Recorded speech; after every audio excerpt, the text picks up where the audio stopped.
আসসালামু আলাইকুম, সবাইকে স্বাগতম জানাচ্ছি আইসিটি বাংলাদেশ নিবেদিত। আমি ইসরাফিল মাসুম। আজকে কথা বলবো প্রোগ্রামিং শিখে আপনি কোন কোন সেক্টরে চাকরি করতে পারবেন বা জব করতে পারবেন বা কোন কোন জায়গায় আপনার প্রফেশন নির্ধারণ করতে পারবেন। চলুন দেখে নিই। শুরুতেই আমরা দেখতে পাচ্ছি এখানে টাইপস অফ প্রোগ্রামিং জবস।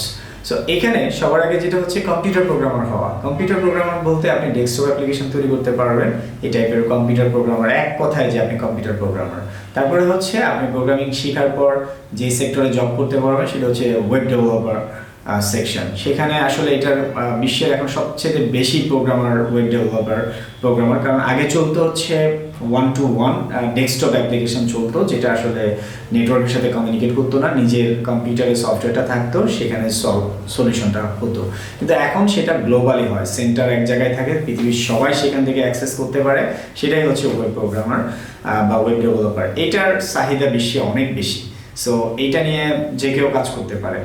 তারপরে যে হচ্ছে প্রোগ্রামার অ্যানালিস্ট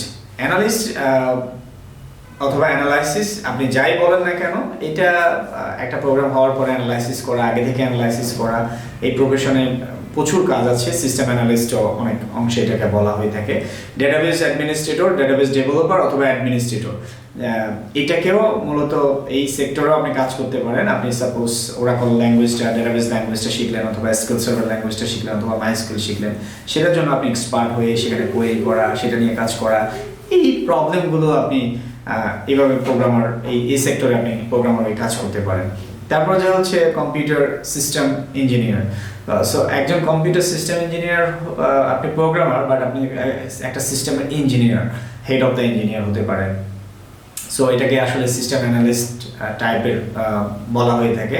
সো পুরো সিস্টেমটাকে আপনি মনিটরিং করবেন, একটা এইভাবে হয়ে থাকে। সফটওয়্যার ইঞ্জিনিয়ার, এটার হচ্ছে একেবারে নিউ থিংস, এইটা হচ্ছে নতুন একটা প্রবলেম নিয়ে, যেটা বিশ্বে আগে কোনো সলিউশন নাই, এটার উপরে আপনি নতুন একটা কাজ করে একটা প্রবলেম সলভ করছেন, এটার উপরে পুরো ডিজাইন করা, অ্যানালাইসিস করা, মনিটরিং করা, সব কিছু আপনি করছেন। দ্যাটস ওয়াই এই সেক্টরে সফটওয়্যার ইঞ্জিনিয়ার অনেক প্রতিষ্ঠানের প্রয়োজন হয়, এই সেক্টরে আপনি কাজ করতে পারেন। তারপরে মোবাইল অ্যাপস ডেভেলপমেন্ট, এটার কথা আর কি বলবো, এখন প্রত্যেকটা জিনিস আসলে ছোট কম্পিউটারে চলে আসছে, আমরা যেটাকে বলি স্মার্ট ডিভাইস বা স্মার্টফোন, এটার মধ্যে চলে আসছে। এইটা আসলে আপনার ওয়েবের একটা ভার্সন লাগে, এটার একটা ভার্সন লাগে। সো একটা প্রোগ্রামার আসলে প্রত্যেকটা ইন্ডাস্ট্রি, প্রত্যেকটা কর্পোরেট, প্রত্যেকটা কোম্পানির জন্য এখন এটার প্রয়োজন। তো আমি বলবো, এখন যদি বাস্তবে চাকরির ক্ষেত্রে কথা বলি, প্রোগ্রামারের আউটসোর্সিং করতে পারেন, কোনো অফিসে গিয়ে প্রোগ্রামার হিসেবে জয়েন করতে পারেন, এবং বিদেশে এটা নিয়ে আপনি চাকরিতে যেতে পারেন। সো প্রত্যেকটা সেক্টরে এখন এইটার চাকরি আছে। সো আপনি প্রোগ্রামার হন, আপনার চাকরি বাসায় বসে করতে পারবেন, বিদেশে গিয়ে করতে পারবেন, অফিসে গিয়ে করতে পারবেন, ডাজেন্ট ম্যাটার। আপনি একটা ল্যাঙ্গুয়েজ জানলেই যে কোনো জায়গায় গিয়ে কাজ করতে পারবেন। সো আজকে এই পর্যন্তই। পরবর্তী ভিডিও দেখার আমন্ত্রণ জানিয়ে বিদায় নিচ্ছি। খুদা হাফেজ।